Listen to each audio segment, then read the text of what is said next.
ہمیں اللہ کو جواب دینا ہے. کیا اپنے اپنے فرقے کے لیے تم نے سارے کام کیے ہیں؟ اسلام کے لیے کیا کیا ہے؟ اعوذ باللہ من الشیطان الرجیم، بسم اللہ الرحمن الرحیم، واعتصموا بحبل اللہ جمیعا ولا تفرقوا، صدق اللہ العظیم. ناظرین کرام، 40 کے ایام چل رہے ہیں. پوری دنیا کے اندر عشاقان حسین کے قافلے جوگ در جوگ امام علی مقام امام حسین علیہ السلام کے روضہ مبارک کی زیارت کے لیے، وہاں پہ حاضری کے لیے رواں دواں ہیں، جا رہے ہیں. ایسے میں ملک پاکستان ہو یا دنیا بھر کے دیگر ممالک، وہاں پر بھی لوگ اس دن کو مناتے ہیں 40 کو. جب عاشور کے 40 دن پورے ہو جاتے ہیں تو اسے چہلم کہتے ہیں. عربی زبان میں اسے 40 کہا جاتا ہے. یہ 40 کیا ہے؟ یوں سمجھ لیجئے کہ وہ یاد ہے اس شہادت امام علی مقام کو یاد کر کے لوگ ان کی مظلومی کو، ان کی غربت کو لوگ یاد کرتے ہیں اور اپنے گھروں سے نکلتے ہیں، واک کرتے ہیں، مشی کرتے ہیں. اس یاد کی دین اسلام کے اندر انتہائی اہمیت ہے. ہم ہر سال عید قربان کرتے ہیں، جانوروں کو ذبح کرتے ہیں. یہ کیا ہے؟ یہ حضرت سیدنا اسماعیل علیہ السلام کی وہ یاد ہے کہ جب آپ کے والد جناب ابراہیم خلیل اللہ علیہ السلام آپ کو ذبح کے ارادے سے لے گئے اور آپ کو لٹایا، لیکن اللہ سبحانہ و تعالیٰ نے اسے ایک جانور کے ذریعے بدل کے رکھ دیا. آج پوری دنیا کے اندر مسلمان ہر سال اس یاد کو مناتے ہیں. اسی طرح سعی بین الصفا والمروہ ہے، دوڑا جاتا ہے صفا اور مروہ کے اس دو پہاڑوں کے درمیان میں. یہ بھی ایک یاد ہے. آپ بیشتر چیزیں دیکھیں گے آپ کو یاد ہی نظر آئے گی. ہمارے اس اسلام کے اندر اس یاد کی اہمیت کیوں ہے؟ اس کی اہمیت اس لیے ہے کہ قرآن مجید کے اندر اگر آپ دیکھیں تو گزشتہ انبیاء کرام کا تذکرہ کیا گیا، ان کے واقعات یاد دلائے گئے ہیں.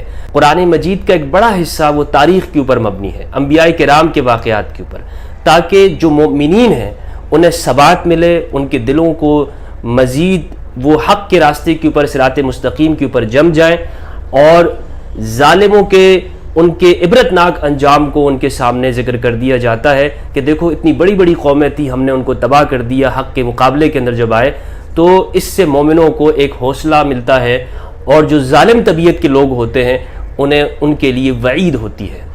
امام علی مقام امام حسین علیہ السلام کی جو قربانی ہے دین اسلام کے لیے کہ دین کو انہوں نے قائم کر دیا، پوری تاریخ اسلام کے اندر آپ دیکھیں تو اس سے بڑی قربانی آپ کو کوئی نہیں ملے گی سیرت النبی صلی اللہ علیہ وآلہ وسلم کے دور اقدس کے بعد میں.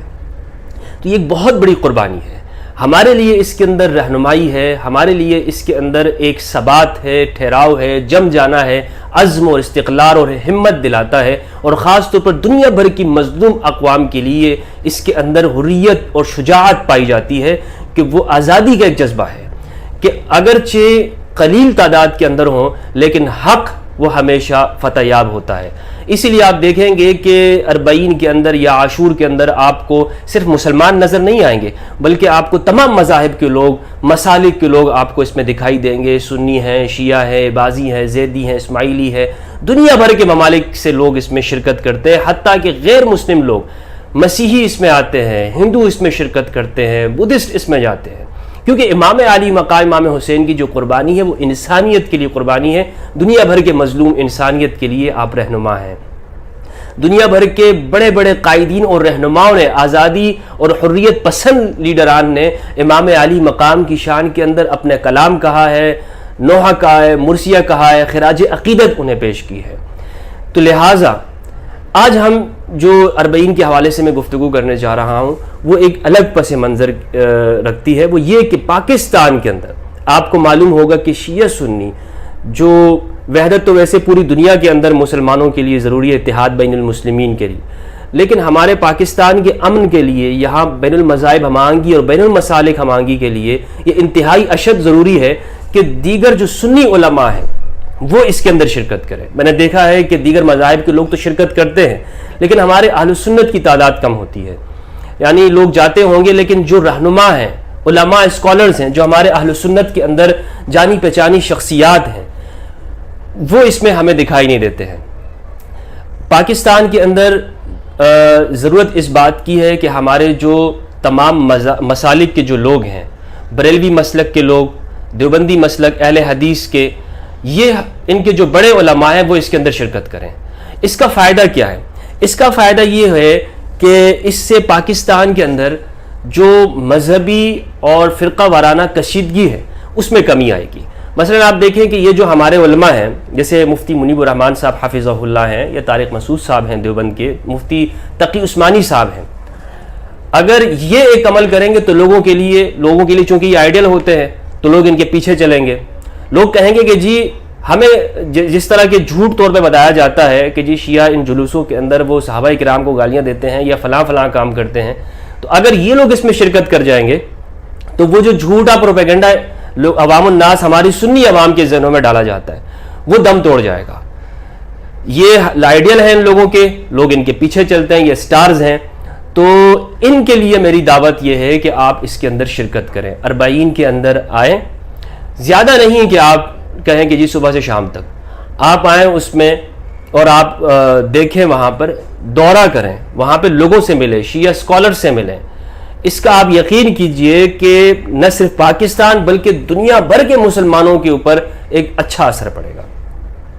جو بدعت اور شرک و کفر کے فتوے لگتے ہیں وہ خود بخود دم توڑ جائیں گے۔ بہت سارے لوگ بات کرتے ہیں کہ جی شیعہ سنی اتحاد ہونا چاہیے، شیعہ سنی فرقواریت نہیں ہونی چاہیے، اور علماء اور مفتی حضرات کہتے ہیں کہ جی ہم امن کے داعی ہیں، ہم فرقواریت کے خلاف ہیں۔ تو ٹھیک ہے، آپ آئیے اور اس کو ثابت کیجیے اپنے عمل کے ذریعے سے۔ آپ کا عمل بتاتا ہے، وہ کہتے ہیں نا کہ مجھے اپنی زبان سے مت بتاؤ کہ تمہارا مذہب کیا ہے، میں اسے تمہارے کردار میں دیکھ لوں گا۔ تو ہمیں اپنے کردار سے بتانا ہوگا۔ میں شیعہ لوگوں سے مطالبہ نہیں کر رہا ہوں کہ وہ یہاں پر آئے، اس لیے کہ میں شیعہ مسلک سے تعلق نہیں ہے، میرا تعلق چونکہ سنی مسلک سے ہے، اسی لیے میں اپنے سنی علماء سے یہ گزارش کر رہا ہوں کہ ہمیں یہ چاہیے کہ ہم اس کے اندر شرکت کریں زیادہ سے زیادہ۔ آپ دیکھیں گے کہ ہم جو یہ رونا روتے ہیں کہ جی مسلمانوں کی حالت تباہ ہے، دنیا بھر کے اندر زوال پذیر ہے، مسلمان اخلاق کے اندر ہماری قوم گر گئی ہے، یہ سب کچھ دم توڑ جائے گی اور ہم انشاءاللہ دوبارہ سے ایک مٹھی بن جائیں گے، وحدت ہمارے اندر نظر آئے گی، لیکن پہل کرنا ہوگی، جرأت دکھانی ہوگی۔ یہ نہیں کہ جی میرے فرقے کے لوگ کیا کہیں گے، مجھے جواب کیا، ہمیں اللہ کو جواب دینا ہے۔ ہم یہ بات سوچ لیں نا، طارق مسعود صاحب اگر یہ نہ سوچیں کہ جی جامع رشید کے مفتی عبدالرحیم صاحب کو کیا جواب دینا ہے، یا تقی عثمانی صاحب یہ کہیں کہ جی مجھے شورا کو کیا جواب دینا ہوگا، یا ریاض قادری کہیں کہ جی شورا کو کیا جواب دینا ہوگا، آپ اس میں شرکت کریں، اللہ کو آپ نے کیا جواب دینا ہے۔ اللہ کے رسول صلی اللہ علیہ وآلہ وسلم جب قیامت کے دن پوچھیں گے کہ میری امت کے لیے تم نے کیا کیا، کیا لوگوں کو لڑانے کا فتویٰ دیا تھا کہ جی یہ بدعت ہے، 40 میں نہ جاؤ، جلوس اور چہلم یہ سبیل نہ لگاؤ، یہ فتوے تم نے دیے تھے، یا یہ کیا تھا کہ لوگوں کو ایک کیا تھا؟ کیا کردار کیا ادا کیا ہے؟ کیا اپنے اپنے فرقے کے لیے تم نے سارے کام کیے ہیں؟ اسلام کے لیے کیا کیا ہے؟ دین کے لیے کیا؟ امت مصطفیٰ صلی اللہ علیہ وآلہ وسلم کے لیے کیا کردار ادا کیا ہے؟ یہ ہم سے پوچھ ہوگی۔